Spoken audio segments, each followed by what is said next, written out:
to observe the whole movement of myself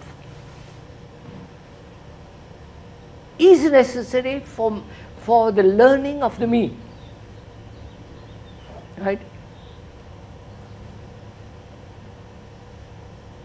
To learn about myself, which is essential because myself is the society, the world, the family, the wife, I am all that. To watch myself with the past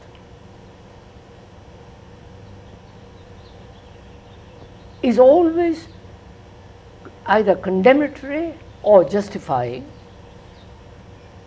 and therefore there is never an ending to conflict.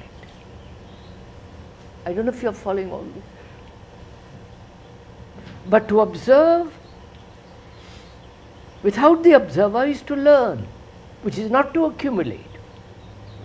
Because the thing which is being observed is in constant movement. Right? I can only observe very dispassionately, objectively, with something that's dead, which doesn't interfere, arouse various reactions in me. Is it this word, to observe without the reaction of the past? I don't know if you have tried all this or have done it. If you don't do this, conflict is inevitable, obviously. Because where there is an observer, separate from the thing observed, there is not only space, time, and all the reactions, and therefore division and so conflict. This is simple. I have an image about my wife, and she has an image about me, which each of us have built through 20 years, 30 years, or 10 years, or 10 days. And the relationship is between these two images, and therefore conflict. Therefore, all relationship will inevitably breed conflict. Right? This is so. Everybody is silent. You're all much married, aren't you? I'm not, so it's all right.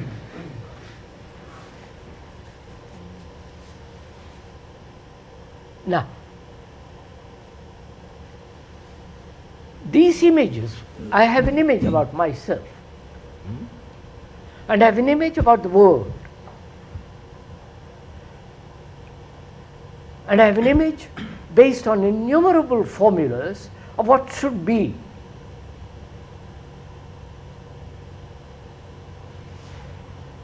What was, what is, and what should be. I have so many images. All these images of me. Right? And these images invariably divide each other. Therefore, the conflict between each image is inevitable. That's one's way of living. Now, to find out a life in which there is no image and no conflict,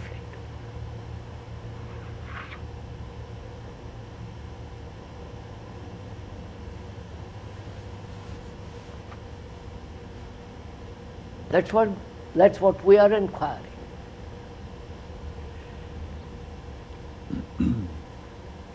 As one can observe the tree dispassionately without naming and all that, and if you observe more attentively, the space also disappears. Really, it does disappear if you have ever played with that kind of thing. The space, which is the time interval between the observation and the contact, totally disappears. This also can be can be brought about through chemicals, LSD and other forms of chemical warfare.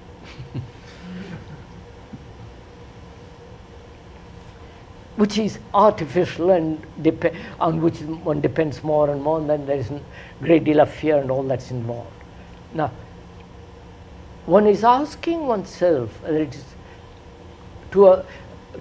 one is asking an observation of oneself which is in constant movement without the time element, without the verbalization of what is seen, without the censor, the resistance and so on, so that between the observer and the observed space disappears inwardly. I wonder if you've got this. I have a question, sir. Is that observation within the field of the known? I mean, is it, if you are observing at that level yourself, is that, well, that's the only way I can put it. Does it make any sense? Is it within the field of the known? No, it's not, obviously. The known is the past. All knowledge is the past. One is adding all the time to the past. And one's life is the past.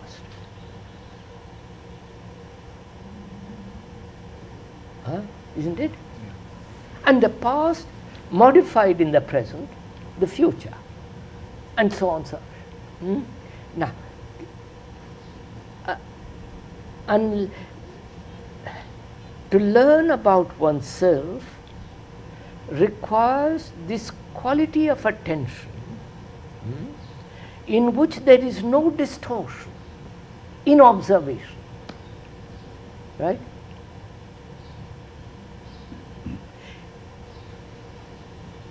When there is an observation of condemnation, of the censor, of resistance, the resistance, condemnation, the censor is a distortion, right? And I learn about distortion. So one is asking oneself to observe without distortion.